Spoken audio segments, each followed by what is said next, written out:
de crescer. Precisa fazer para crescer. Estabilidade política, né? Estabilidade política é indispensável. Competência política e quadros políticos. Né? Falta pouca coisa, você vê que é pouco, hein? Eu tava pensando que tu ia me dar uma resposta, investir aqui, investir ali, mas não é muito mais complicado. Né? Aí vem o sujeito que não tem o que falar, o político de profissão, porque uma coisa é político, outra coisa é homem público.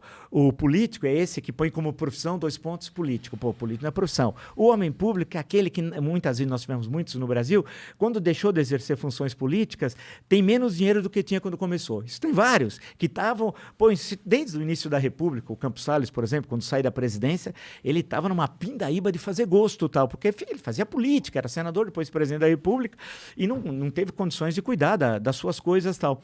Então, eu acho que isso é um problema que nós temos hoje. Nós não temos, quase que não temos homens públicos e estamos cheios de políticos. E a qualidade da representação política é muito ruim. E é claro que nós tivemos alguns problemas que as pessoas ficaram muito abaladas. O período do PT, primeiro teve o mensalão, né? O mensalão, comparado ao petrolão, é coisa de criança, tal. O mensalão era um pagamento mensal, que era a expressão do Roberto Jefferson, que à época era aliadíssimo do Lula. Não custa relembrar. Tanto que o Lula disse que confiava tanto no Roberto Jefferson que daria um cheque em branco para o Roberto Jefferson. Falou isso várias vezes. E é muito engraçado ver hoje os bolsonaristas defendendo. É muito engraçado. E é bom lembrar que o Roberto Jefferson foi da tropa de choque do Collor também. Em 1990. Tá qualquer um que tá no poder. Qualquer um. Falou em... o Collor teve 36 votos, acho, contra o impeachment na Câmara, em 92. Um deles foi justamente do Roberto Jefferson, que começou a vida política num programa chamado Povo na TV, uma coisa pavorosa do SBT nos anos 80, no Rio de Janeiro, que inclusive morreu um bebê ao vivo. Ao vivo! Era um programa horroroso. Como assim morreu um bebê ao vivo? Levou lá uma senhora que não conseguia internar o bebê, e aí foi um escândalo. E era um programa muito simpático, realmente muito cultural. Tinha o Wagner Montes, era gente fina flor da intelectualidade. E aí, aquilo depois, o programa até acabou. Bem sarcástico, viu, galera? Agora, só pra vocês entenderem. Ele tem um sacado que é tão real que se não avisar... E o Roberto Jefferson era advogado do programa. Aí, em 82, ele é eleito deputado federal. E a partir dali que ele começa essa carreira, né? Porque era um cara gordão, tal. Ele começa essa carreira. Foi da tropa de choque do Collor, depois foi íntimo do Lula, e tanto que a expressão mensalão é dele, que se consagrou numa entrevista que ele deu à Folha de São Paulo em 2005, e depois agora virou fanático bolsonarista. Na verdade, é uma persona, é um ator. Ele vai trocando, tal, ele não acredita em nada. É um psicopata. Ou sociopata, né? Ele deve matar pessoas.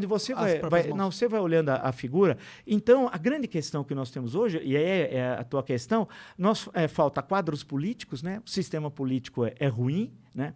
Temos muitos partidos políticos, precisava mudar o voto, é voto distrital misto. Por exemplo, agora teve eleição na Alemanha. Você vê como você tem o voto distrital misto, você divide o país em distritos, né? Aí você sabe quem é o deputado do teu distrito, porque você sabe, ele mora lá em tal lugar, tal, e ele sabe quem votou nele. Porque o grande problema do deputado federal, por exemplo, é que ele não sabe o que ser votado, por exemplo, no estado de São Paulo inteiro, que é enorme, né? Você não sabe onde estão teus eleitores. Até a tua relação com o eleitor é ruim, e do eleitor com você é mais ainda.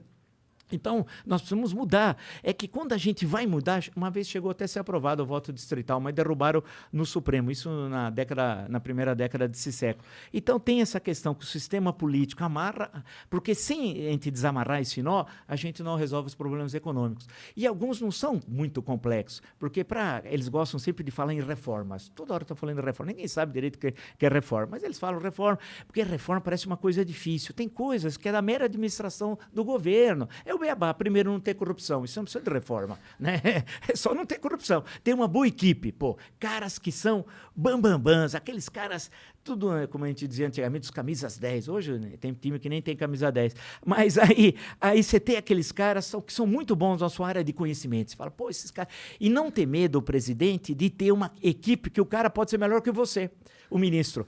Porque a grande questão que esses caras têm é que o ministro se destaca e aí foge da sua liderança política. Aqui em São Paulo, Montoro, em 1983, nomeou um secretariado que muitos secretários eram, assim, de formação melhor que ele, né? Ele montou um secretariado que era um ministério. Se você for ver os que vão se destacar depois no governo federal, quase todos vieram do governo. Esse que morreu agora, o João Sayad, aí você passa o José Serra, Bresser Pereira, você vai passando, Almir Pazianotto, que depois foi ministro do Trabalho do Sarney, que foi um importante advogado trabalhista, né, na época dos anos 70. Então, mas você não pode ter medo, mas os caras têm medo e tal. E tem estados e tem prefeituras que você não sabe o nome dos secretários. Bem, aqui em São Paulo é difícil lembrar o nome do prefeito, por exemplo, né? Eu não sei, pra ser sincero. Então, a grande questão é que nós temos a possibilidade, e na sociedade civil tem caras muito bons. Agora, não pode cair na ilusão que um bom gestor de empresa será um bom gestor público. Isso é um equívoco, porque uma coisa, na tua Paulo empresa... Guedes estava aí para provar isso. A preço você pensa de você, na tua empresa, né? Quando você vai lá à estrutura de Estado, cara, primeiro você precisa entender como é que funciona a máquina pública. Se você não tem experiência, você vai tropeçar. Segundo, você precisa ver o interesse do coletivo, né? Não é mais o interesse seu, da sua empresa. E aí o interesse coletivo sempre tem choques. Nunca as tuas decisões vão agradar a todos, porque tem política que ser agradável a todos. Não dá. Você agrada uma parte e desagrada a outra. A democracia, sim, a convivência dos contrários no interior do sistema democrático e tal. Então, o que falta é partidos mesmo, não o que nós temos que não são partidos, né? São gangues, né? São gangues. Algumas, o cara é dono do partido. Muitos políticos já me relataram, o sujeito chega e fala assim, olha, quanto você quer para ir para lá? Quanto você quer? Funciona dessa forma. E sem contar que eles também não têm... É difícil... A maioria dos partidos você não sabe exatamente o que eles defendem. Exato, são Eles partidos... não defendem nada, não tem eles diferença defendem o do poder outro. por si Não tem diferença. Não tem ideologia. Então, você pega certos países, você tem 7, 8 partidos. Tudo bem, 7, 8, 6, 7, com representação. Aí você sabe.